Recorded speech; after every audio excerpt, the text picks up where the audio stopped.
Alright guys, so nandito tayo sa baba ng ating basement tree. No? So papakita ko sa inyo dito yung purpose o yung gamit ng tinatawag na tie rod. So yung nakikita yung bakal na yan, so yan yung ating tie rod. So true and true yan dito side sa kabila. Kita nyo yun? Now ito yung part na bubuhusan natin, itong wall na to. No? Now kita nyo meron tayong forma. Yan, then dito sa other side. Then meron din yung aloma na pinaka-support niya. So itong kaya meron siyang thread, no? Ihigpitan natin yan. Both side, dito side na to and sa side din dito. So para mag-serve na support na hindi bumigay yung ating forma. Kaya naglalagay tayo ng tie rod. True and true yung ating tie rod. So mula dito, yon kita nyo nakatagot doon. Then hanggang dito. Ang gamit ng tie rod is to support the forms para hindi siya bumigay. So meron siyang nut na nilalagay dyan doon sa surface ng ating siding.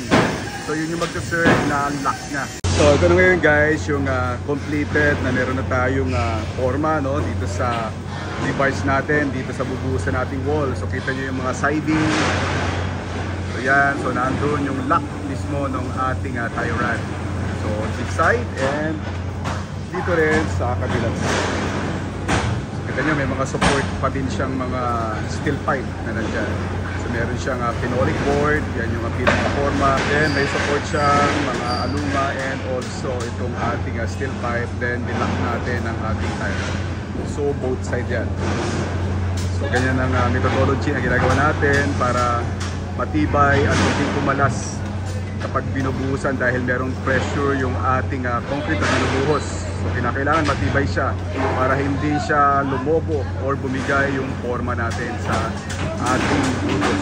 Ito guys yung assembly component ng ating form support. Meron siyang tie nut, yung nakikita nyo, and also itong wing nut. Now ito naman yung kahabaan ng ating steel tie rod. Now ito yung mock-up natin as illustration. So itong component na to, ito yung pinaka-panghigpit natin, yung tie nut. Meron din siyang wing nut. Now itong nakatayo na to, nakahoy, yan yung pinaka-siding natin or formworks. Now ito naman nasa gitna, dyan tayo naglagay ng rebars. So both side yung magiging formworks natin. So ganyan ang component niya sa ating formworks support. So guys, yan ang purpose ng ating tie rod para dito sa ating forma ng ating wall na bubuhusan. And now you know, I'm Mark Atento.